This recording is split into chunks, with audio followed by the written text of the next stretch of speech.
Welcome to another episode of 2635 Club with your boy AB Guapo and King Diamond I coming into live on a Saturday. Not our usual day, a different day of the week, So, but we're still here for you. We had to in the middle. Call an audible, Omaha on them real quick. Yeah, yes.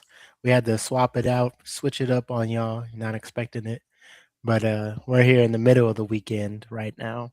It's prime Saturday night prime time. Mm-hmm. So we're here for you. I just got done watching John Cena's last match. That's what I was doing prior to hopping on here, man. I don't know if you watch wrestling, but I got out of it for quite a bit, but it caught my eye this year because he was retiring. So I was kind of keeping a track of at least the stuff he was doing. But today was his final match, so I was just watching it. It was in New York, wasn't it? No, it was in DC. Oh, I thought you were gonna go to it. Yeah, they had one of his last shows out there. Yeah, yeah.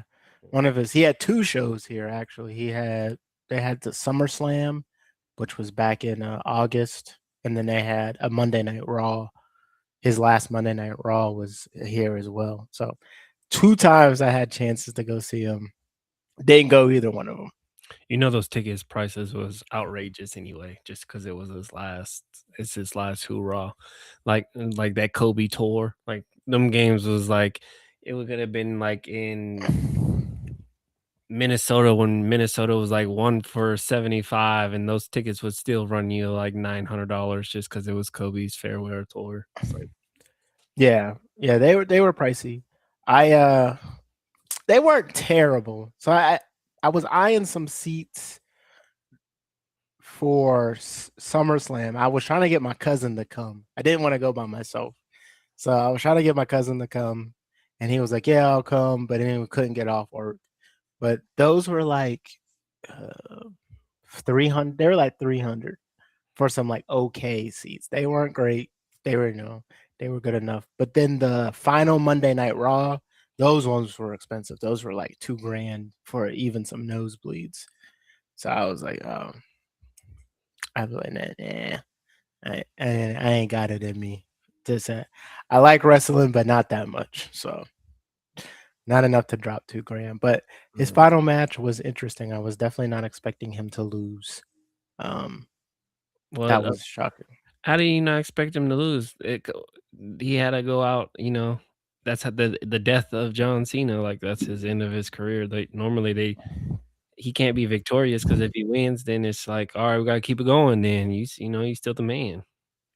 Yeah, I just figured that, like, okay, I don't know how much you know about like the behind the scenes of wrestling. So Storyline too. yeah, but so they call it giving somebody a rub when the guy that's like the up and comer beats the more proven person, and so this is way off of the topic that we normally talk about. But I just feel like if you're gonna give someone a rub, you give someone who like needs it.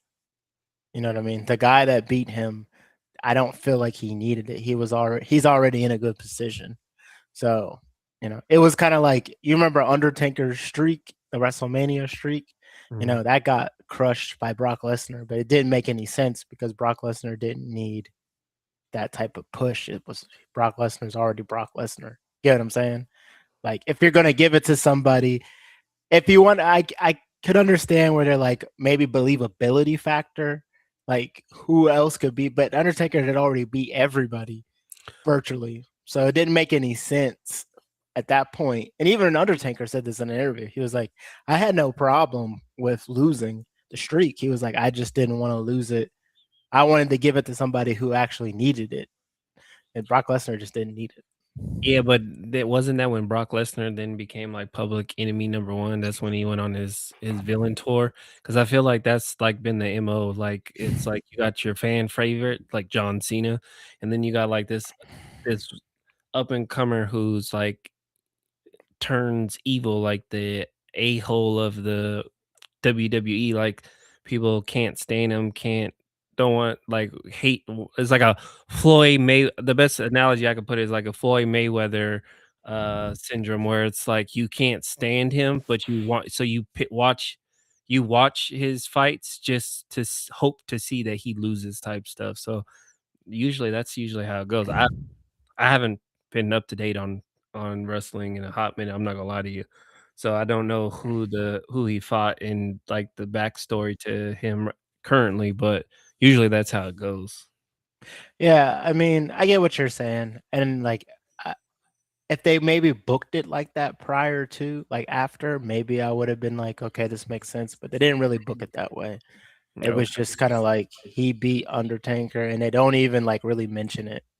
Even like though Brock Lesnar's not around like that anymore, he's doing the part time thing too. Where they don't see him for 3 years, then he pops up, he returns, he does 2 matches, and he disappears for 5 years.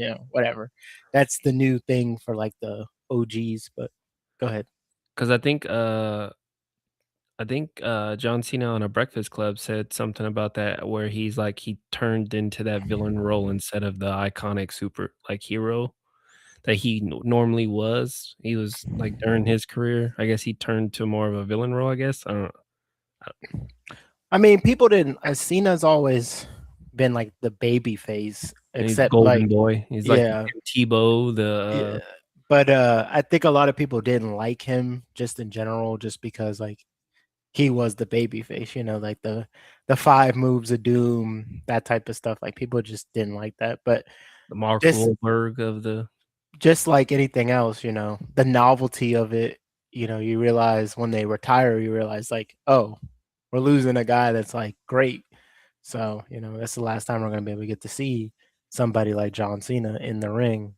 And so I didn't think it was. It was a good match that they had. Am I gonna continue to watch wrestling? Probably not. Now that he's gone, it's like, all right, that was really the last thing. There's a few people like since I've been watching this year, kind of getting refreshed. There's some new people. I'm like, okay, that guy's pretty good, or that guy's decent, and so maybe I'll continue to watch for them. But for just like the watching it like I did in high school, like middle school, nah, that's over. Well, you That's over. grown man, you got bitten. But I will say I give WWE credit though, because WWE or yeah, it's still WWE, whatever it is called now. I will give them highly credit because it's like they be getting people to watch that. Like I be knowing like 65-year-old women that be like, oh, I can't, it's Monday, I can't miss Raw, or I can't miss, it's Thursday, I can't miss SmackDown. Like it'd be like, yo, like they be thinking it's Yeah, like when the you used to lady. go to your grandma's house and they'd be like Days of Our Lives, and it was like you couldn't touch the channel at from whatever. I think it was like 3 to 4 or whatever it came on. It was like if you was sick, you was watching Days of Our Lives, Price is Right, and all that type of stuff when you was laying there on the couch. Like, I was like, man, my life needs to get. I need to get better than sitting here watching this crazy ass stuff. So, Yeah, my grandma, she loves her soaps, mhm. Young and the Restless, Days of Yeah, Our that was another Lives, one. Yeah. Price is Right. She got to get that Price is Right in between. Yeah, and then right into Judge Judy. I used to, I used to, and then like this like mid 2000s. You talking about like after the soaps was Oprah, and Mhm. yeah, so Then uh, came Dr. Phil, and then you had Maury, and some people watch Maury, some Jerry people do. Springer, yeah. Yeah. So yeah, but Did yeah, you my grandma used to love that stuff. was it a tear jerk farewell? Did you cry? You share that one tear like my hero? Nah, I mean it was sad, but like I don't know. With John Cena being in Hollywood now and like in all the movies and stuff, it's like he's not gone in the sense of like, yeah, he's gone. He's kind of been gone. He's been gone wrestling for quite a bit, to be honest. I mean, I think before this year, he probably only had like 3 matches over the past probably 10 years, like legitimate. Like he's been in Hollywood and shooting movies. He just had a new interview come out like a week ago, talking about like the final match and stuff, and he said one of the biggest reasons he's not only because his body's jacked up, but another reason is he's like Hollywood. It makes it really hard to do wrestling when you're in the movies, and he's like the insurance is extremely expensive because they don't want to They don't wanna cover you. jeopardize their movies for you Yeah, getting hurt. yeah. So they're like they don't want to pay. It's high premiums, and he's like sometimes they might charge like 500,000 for like 6 months. Because there's a high likelihood you're gonna get hurt and you're gonna be missing out on. They'll be missing out. The studio's gonna be missing out. WWE is gonna be missing out. So that's another big reason why he was stopped. I mean, there's only been a handful that actually could that have and did cross over. I mean, you have what, Hulk Pretty Hogan much, crossed over for a hot minute, The Rock, yeah. Him and The Rock. I mean, there's a few guys that did like uh, stuff here and there, but like consistent, like broke into Hollywood and like actually making consistent movies. Is just him and The Rock. I think Roman Reigns is trying now. He's in the new Street Fighter movie that's coming out, but I don't know if he'll have like an actual career. If you get what I mean. Like yeah. sometimes most of the time it's just like a one and done type movie, so type thing. But we'll see. We'll see.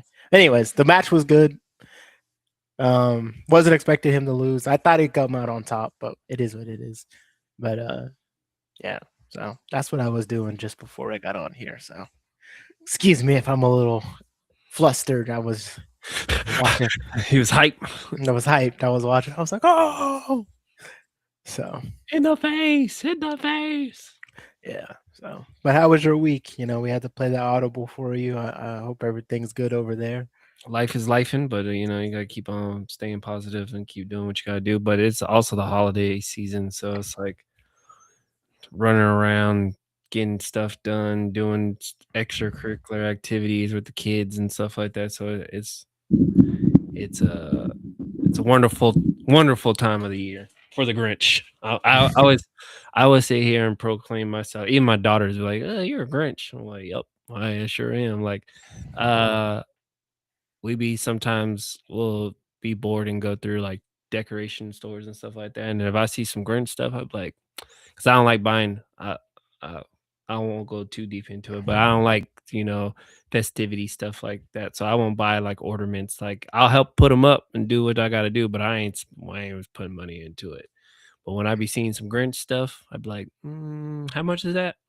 I might have to cop that, or something like that. The only thing I have purchased is they have like African American uh like the Black Santa Claus and the Mary and Joseph and stuff like that. I'll cop one or two of those if it's nice little what were the little porcelain figures or whatever they're called. I'll cop one or two of those Yeah. just so it's not just all a white Christmas. So I kind of, uh dabble into that stuff, but it's mainly just because my birthday's a week before Christmas, so it's like I have childhood traumas that I have never let go, and I won't probably ever let go. Like I make it a big thing even when like for my youngest daughter, because her birthday will fall on Thanksgiving numerous times throughout her life. I will make sure that even if it's on Thanksgiving, like when she was born, that she will have I don't care, like she will have a party on Thanksgiving. And hey, if it just you want to bring turkey and all the sides and dishes and stuff like that, then we ain't gonna do it. But she gonna like I ain't gonna rob my kid of a birthday because of a major holiday. Because growing up, I used to hate that and be like, oh, we're all here for Christmas. Oh, let's get the cake. Here's you get a box cake, and then you just put some numbers on it, and then you're like sitting there around Christmas and everyone blowing out candles and stuff. It's like, Yeah, but Jeffrey's birthdays falls on Thanksgiving. He was born on Thanksgiving, so yeah, Mercy was. So but so he feels your pain too. I yeah, am, but I make sure, like this year, we went to the movies and Dave and Buster's. I make sure, to do stuff with him.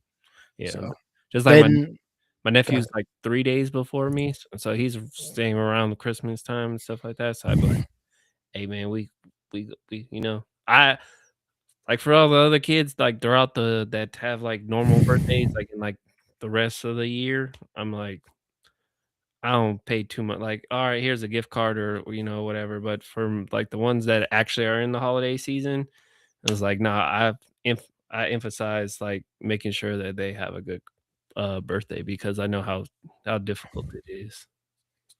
Yeah, yeah. A gift's a gift. So a day's a day. I just, you just got to get it when you can. Yeah, like for Some me, it's just it's a normal typical day. Like I just don't work on my birthday. I won't work on my birthday no more. Like just me mentally, I just nah. just checked out. But it's Gotcha. just another day. Like I hardly ever really like go out and celebrate. This year I might dabble and might you know uh try to mingle with the younger crowd and go out and do something special for my birthday. I haven't fully decided, but Don't do it, dog. Do something. Do something you're gonna like. Don't see, try but to like hang with the young but folks. nah, I ain't gonna like do nothing crazy like that. But I'm gonna I might go out with like the old like my generation crowd, and you might like might get like a bottle and then just be like, all right, cool, this is what we got, this one, and then it's like 6, 10 of us, buy one bottle. After that, might drink a beer or two and then, go home. Man, I ain't trying to stay out till like 5, 6 o'clock in the morning. Like, no, but do something. Like, cause I like I said, I never do anything for my birthday. It's always like, oh, we gotta go to this Christmas party or we gotta go here. And I was like, all right, man. All right. So I already made that announcement. I was like, I ain't doing no family Christmas party. If it's this weekend, or no, not this particular weekend, but the weekend of my birthday, I was like, count me out. Anytime there's a family get together, I'm always like first one there. Help, what you need, what you need us to bring. I'm being the Grinch. I'm like, hey, I'm taking a me day. So But it's well needed, man. You always need a day for yourself. So, you mhm. know, uh you might be able to, get yourself, I don't know, do something nice for yourself. Something you wouldn't normally do. That's what I like to do.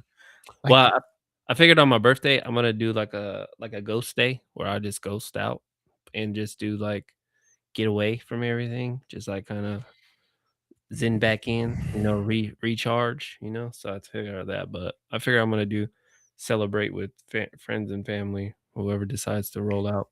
I So got like a nice uh I don't know, spa or something. Maybe you could like get like a one of those like hydro spas where they have like all the different pools, like the cold plunged and the warm, and you know what I'm talking about? I know what you're talking about, but that didn't cross my mind, but that might be a good idea to do. You might go to a spa, and, like get beat down. The only problem is that I have, especially with a massage, I feel like I'm like so like beat up and like muscles all messed up that it's gonna feel good, but it's gonna hurt so much. Cause like when you get that relief, but it's like painful because it's just like so tense and stuff like that. That I'm just gonna be like screaming like bloody murder the whole time, and then looking like a little girl. So Yeah.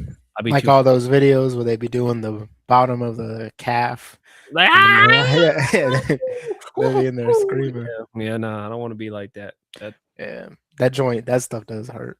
Well, I remember back in Florida, I was getting the VA. They gave me some free chiropractor sessions, like 7 weeks or 8 weeks worth. But the chiropractor was like, she was like, "You're not really stiff, like to where you need, chiropractic stuff." She was like, "I think you need more like massage." And she had an in-house masseuse that she was like, "I'll just let you get your sessions for free with them," and they would do the calf thing, and man, I'd be in there like, stop it, touching it. yeah, it'd be That's brutal, bro. that's how I am. Like But with after you feel good though, you do feel better I after. bet that's how I am with like hamstring stretches. Like my hamstrings is tight. Like they've always been tight. Like I hate doing stretches, and it'd be like sometimes when with Ray, she'll stretch me out, and my leg will barely be like at a 45. I'd be like, stop. He's like, hold on. Give me a minute. Let me. I gotta focus. I gotta, because they'd be like, it's a good, but it still hurts at the same time. It's like it's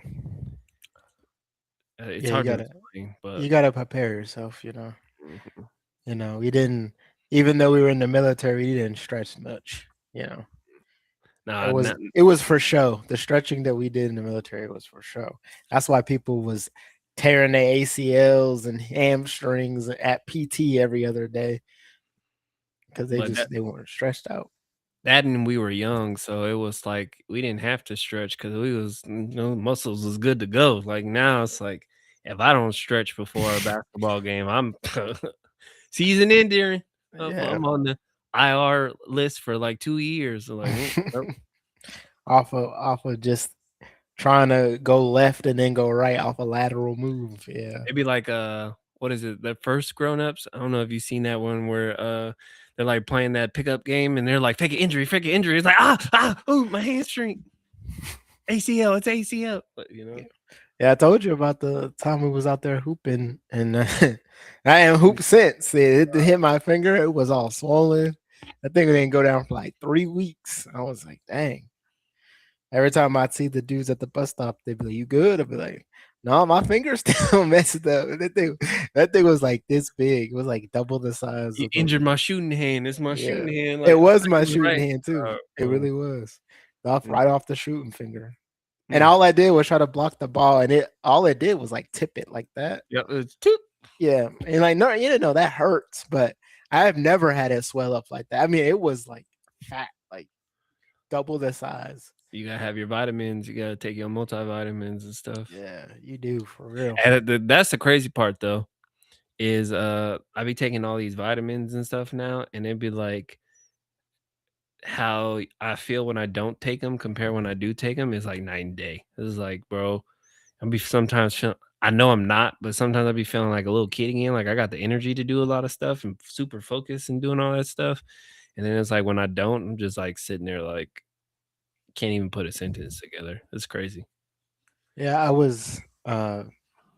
this is a while back, but I'm doing a entire Bible, like Bible study thing, Mhm. just on my own. And back in the beginning, it started at the first book of the Bible. It's not necessarily going in order, but it was going in a order. But anyways, the beginning in Genesis, it talks about how people lived a lot longer before the flood, and after the flood, the years was cut down to 120. And I was thinking, I was like, dang, imagine if you live in like 990 now, like like think you old. We're talking about being old now because we're in our 30s, but I'd be like, dang, we be still babies. Like you 33, you walk up to somebody else and be like, you a young blood. I'm 277. Like it's crazy, crazy. I And then, wonder. like, even with some people that are, like, 112, it was like they just so fragile and like, "Dang, like, how you surviving, like, 100 years?"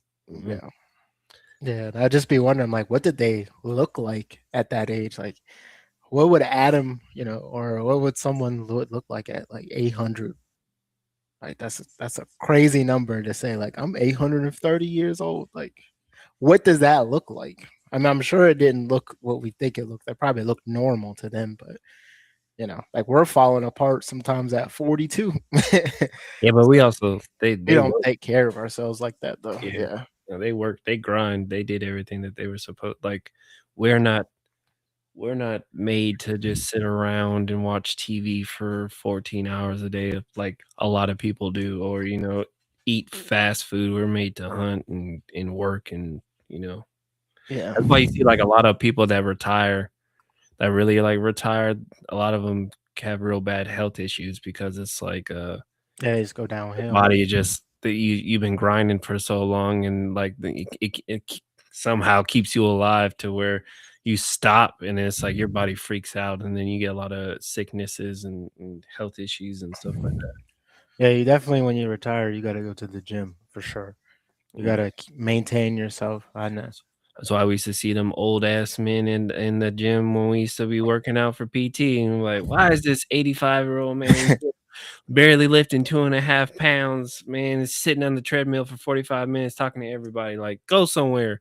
That's Some of why. those people wouldn't be working out though. They just be in there for conversation. Mhm. They They would be just on the work. they be on the treadmill, be like, "Hey, you saw LeBron last night?" And loud. You be like, "I don't even know you, bro." Like, "I'm about to go take a shower real quick." yeah. I'm like, "Bro, don't use them damn showers." Or they be in the sauna butt naked. Yeah. Those be the worst ones. Those be the worst ones. When you walk in the sauna, they just be there booty butt naked on the wooden thing. And you be like, why? Why can't you just put a towel on? Just please. Oh man. Out of all things, you had to take it there. You had to take it there. Because they do, right? Every time. It never fails. If you see an old person in the locker room, you already know what they on. White towel and everything, you know? White towel, just all whole body exposed, walking around the locker room. And they be trying to look you in the Just eyes too, like, "Hey, how's it going?" yeah, Like, "What's up, man? they What's be up?" trying to talk to you, have a full conversation. I'll be like, come on, man. Like, put some clothes on, please. No, Yeah, I don't miss those days. Don't miss yeah, those. it was wild. Them gyms in McConnell was wild. It's crazy. Everywhere. But, I mean, it's military gyms in general. Because I remember when I used to go to, when I went to 7 level or no, when I was in tech training at Lackland, there was boy, you would get some bodybuilders in them gyms, and this one lady, she was stout, and I mean, she was like Transformer stout. I was like, "Alright." I was like, "Yeah," Chris was like, "You think you got bench?" Hell no, I'm staying far away from her. Like, I know she gonna pick me up in my shirt. Now I'm like, "Quit playing, quit playing, please quit playing, quit playing." Like, like I have no like, mm-mm. Yeah, yeah, the military gyms, man, they be wild. It's like prison gyms. You don't know what you gonna get out of them. You don't, I remember when we were in Afghanistan, um, we had the NATO area gym, which was like Mhm. all nice and like done up. But one time I was like, I'm gonna go to the army gym. I walk in there, chains around their neck, like weighted chains around their neck with towels on their head, heavy metal playing. All you hear is, I was like, oh, never mind. I'm going back to the other gym. It's straight. like you get those people like on, if you ever seen the movie Any Given Sunday, when they're in the shower and they're playing music and stuff, and we having music wars in there and stuff with the boom boxes in there, and then like, yeah, what you lifting today? And I'm like, bro, turn that stuff down. Nobody want to hear no metal music. You know exactly what it was. It was like Pain and Gain with Yeah, The Rock and Mark Wahlberg. absolutely. That's exactly what it was like. I was like, no, I just came to get a little workout in. And then you used to have those dudes. We totally off topic, but you used to have those dudes. They be having like put like 4 plates on there, and they be making all like hyping themselves up, like yeah, and then they're like they're not lifting the weight at all. They're like they doing everything about lifting. Like do 1 rep and then go just disappear. Like what like what like bro 1 rep. You did all this yelling and screaming for 1 rep. Like come on man, come on man. It can't be like this. The world cannot be like this. It is like this, bro. That's what makes it hilarious. It doesn't feel real, but it is real at the same time. That's why I be going. I ain't doing no Planet Fitness, but I can't be going into them gyms out here that are like specifically for people that are like trying to do body competitions and stuff like that. Cause man, I ain't got the no. I go to LA Fitness. I put in my headphones. I do my work. I can if I need to yell or do all that. I ain't got people coming over here trying to, sir, can you keep it down? Like so I put my headphones in, do my work, and then bounce. But I can't do LA Fitness could get ghetto too, especially on the basketball courts. I don't do basketball. You ain't gonna catch me in no basketball. Because the YNs at the basketball court on the. Now I will say, ain't no LA Fitness, no YMCA rec got anything on military gyms. Remember when we went to when we was in Qatar? I ain't never seen somebody clothesline somebody on a basketball court. Who got up, got knocked out cold turkey back on the floor, and he was all, call your sergeant such and such. He know who I am. I was like, that is a man I don't want to miss. I am done playing for the rest of this year. I'm not playing no more. Yeah, it got real over there in the desert. It really did. I don't know why though, but it just I think people just they put their heart and soul into the game. They want to feel tough. So they get out there, they got some girls that they think is cute watching in the background and stuff. They just playing too hard for no reason. Well, whatever they into, they got it. Cause I ain't. Yeah, I forgot all about that. Yeah, you got it. You got it, bro. You got it. You got it. And that dude was like 6'5", like yeah, he was slow. 315. Had no business on a court. I felt like something else happened with him. Did he press someone on our team while we were there? I don't know. He might have. Usually I'm about it. Like, hey man, if it's anybody, like, hey, I'm always for the team. Like, hey, we ride, we die. But that I was like, hey, bro, you're gonna have to take that L because I ain't jumping in on that one. Yeah, bro. That dude would grab me by my whole soul and crush my head. I was like, no. Yeah, that was wild. Oh man. He was the size of Debo. He looked like what Debo would have been scared of. I swear. All right, y'all. Let's get into these topics real quick, and then we get out of here because we got on late. But for I'll go. Did I go first, or did you go first last time? I went first last time. It's your turn. Okay. So let me share my screen. I think I don't remember, but you can go first. All right. So I went with something a little bit different this time. Trying to change it up a little bit so it's not just so predictable. But let me share my screen.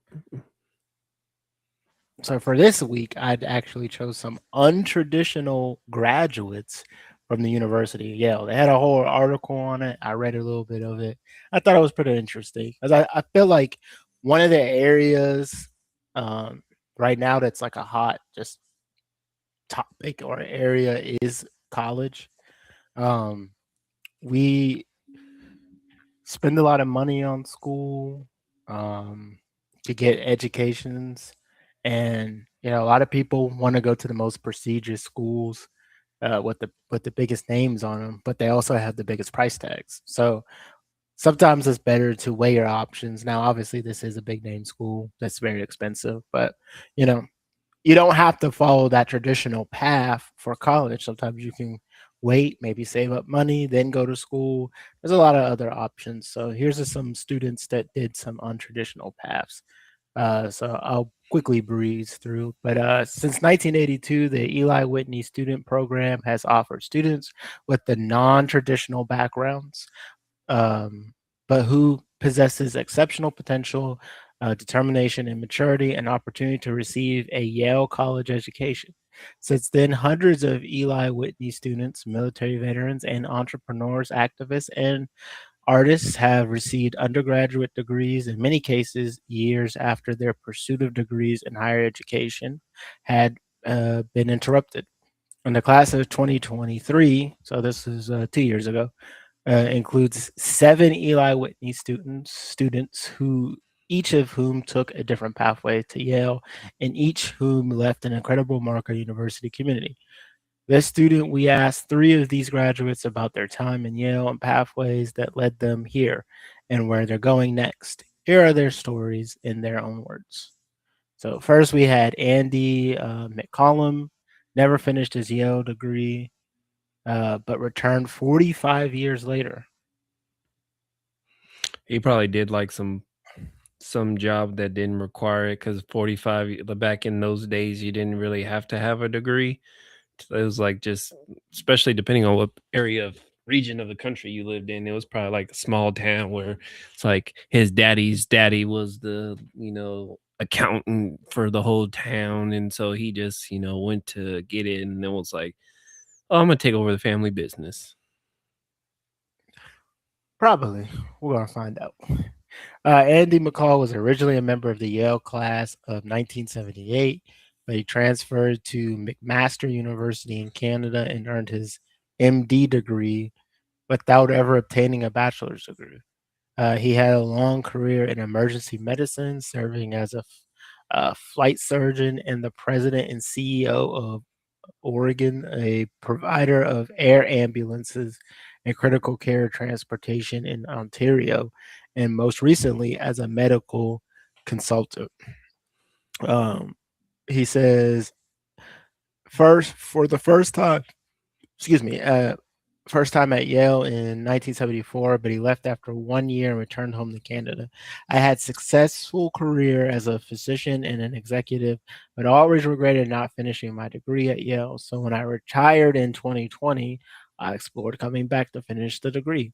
Luckily, Dean Riza Sodi, assistant dean of Yale and director of advertising and special programs, was willing to help.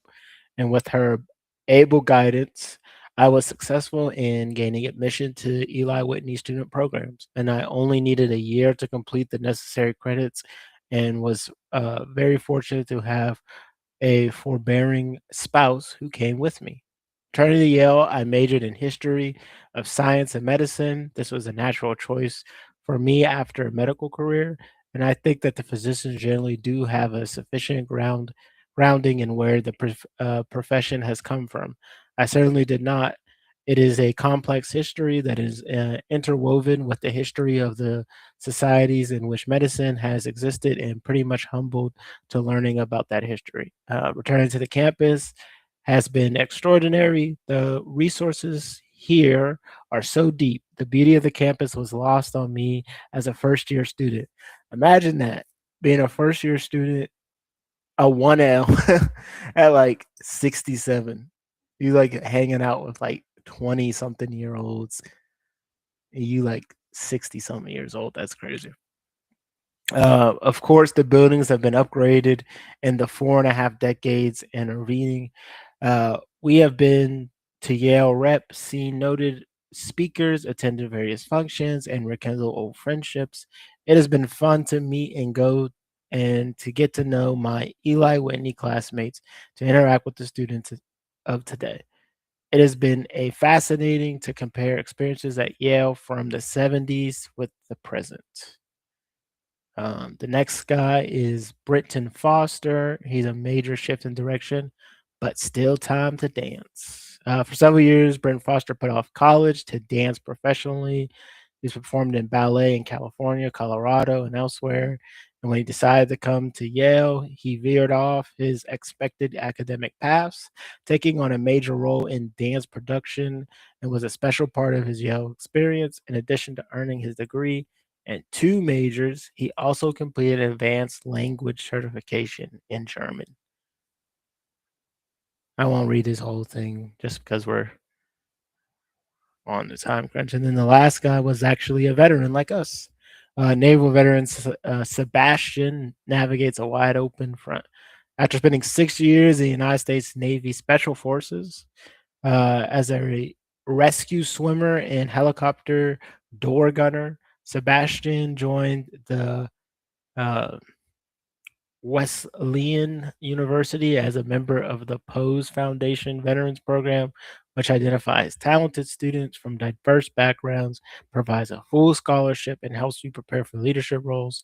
2 years later, he was originally from Boca Raton, Colombia, transferred to Yale.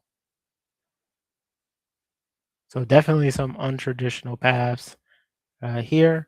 And I just felt like these are really good stories because, like we said, people feel like they have to follow these traditional routes, and you don't necessarily have to. These are some people from a guy that was literally retired and had a whole career prior to some other military veterans. There's just you can always go back and look at things you were interested in and try to find those ways back. So these were some cool stories. I'll post a link to this article in the chat if anybody wants to go back and maybe look at some of these, or if anyone's interested in this program.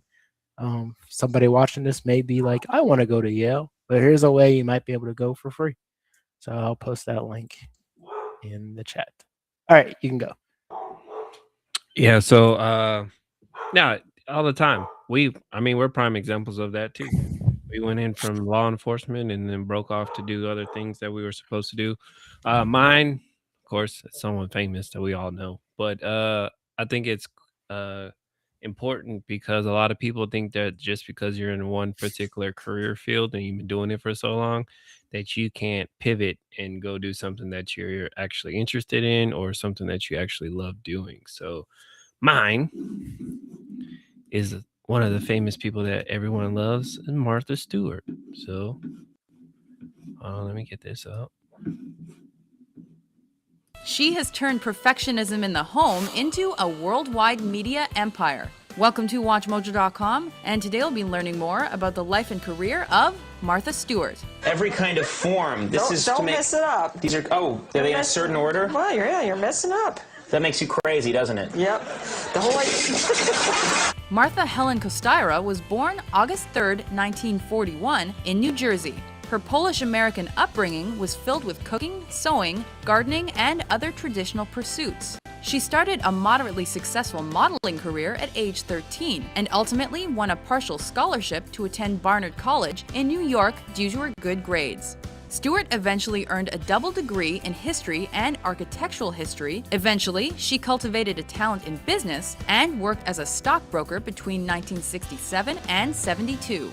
Soon after, she and her family moved to an old farmhouse in Connecticut. She undertook the restoration of that house, and during that time, she discovered her penchant for decorating.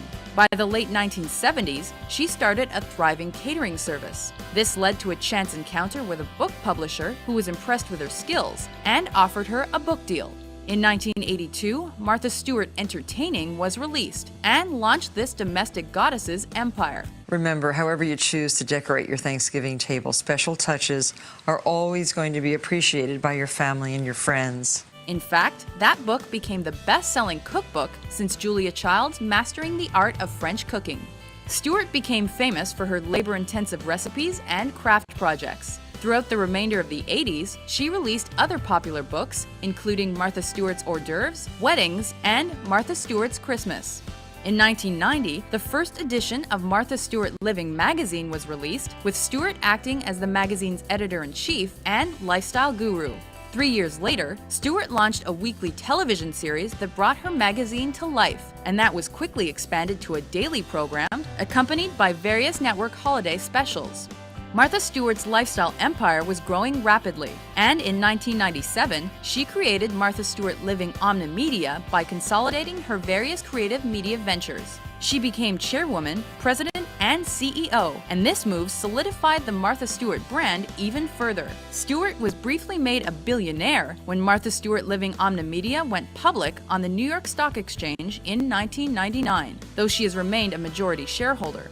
Stewart's star lost some of its shine after she was accused of insider trading at the end of 2001. In New York today, Martha Stewart was indicted on criminal charges relating to an insider trading scandal that began more than a year ago. Stewart allegedly sold hundreds of shares of InClone Systems stock one day before news was made public that the company's new cancer drug had not been approved by the FDA. After much media attention and scrutiny, Stewart was formally charged. This prompted her to step down as CEO of her company ahead of her trial. In March 2004, she was found guilty of conspiracy, obstruction of justice, and 2 counts of making false statements. A few months later, she was sentenced to 5 months in a minimum security prison and a $30,000 fine. And some salt and Robbery. some pepper. You ever And hear then- from any of the cons? She served an additional 5 months of house arrest at her home in New York. Shortly before her release, NBC revealed that Stewart would star in 2 new shows on the network starting in 2005. She appeared in a spin-off of Donald Trump's Apprentice, and she launched a new daytime talk show, which was the beginning of her much-publicized comeback. You just peel the skin off. Oh, see? you want me to take the skin off of it? the My bad. skin's in. She also began releasing a number of new books and expanded her brand even further with houseware and product lines at various department stores. In 2010, The Martha Stewart Show moved from syndication to the Hallmark Channel, and the next year she introduced another new show on that channel called Martha Bakes. Oh, it looks so good.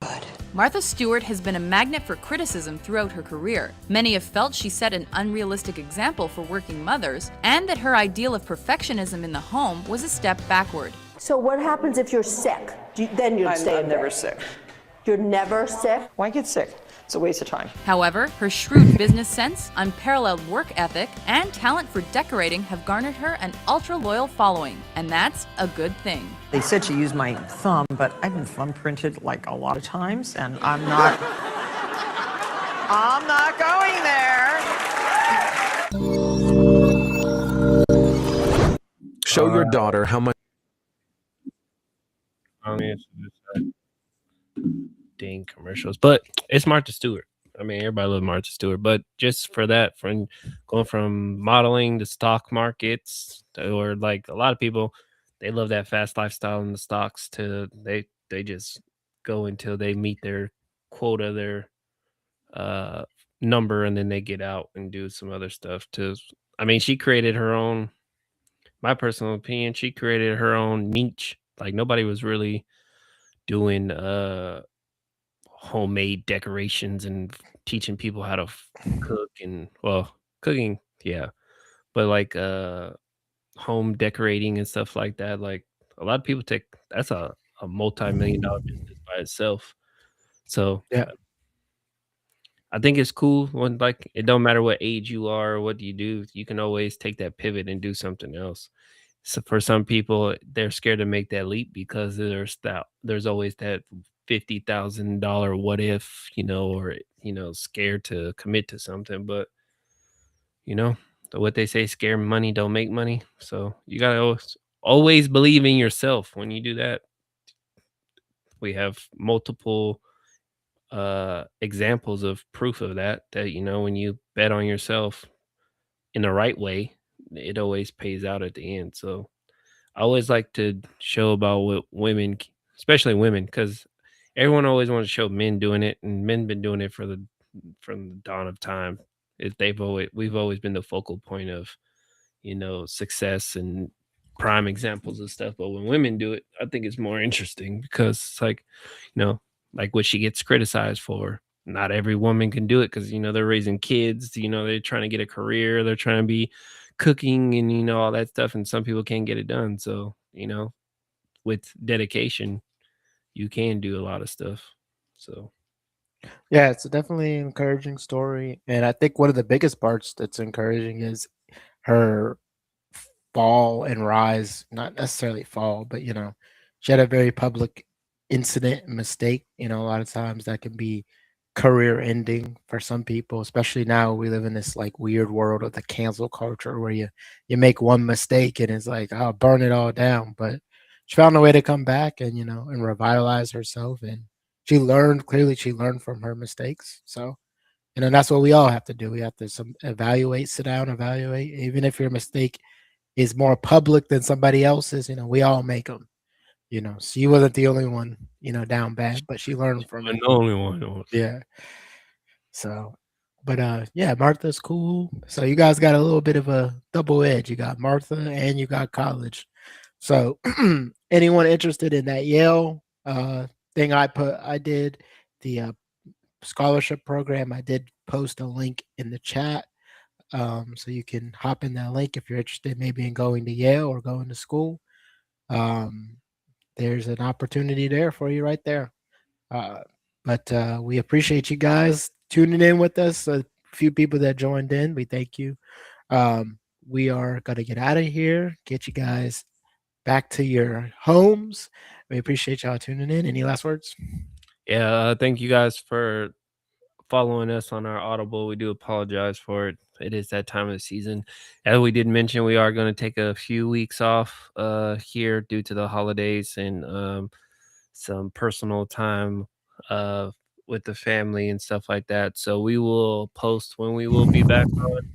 We haven't really fully got a confirmed date, but as soon as we get the confirmed date, we'll post it on all our social media, and then we'll get back to it starting next year.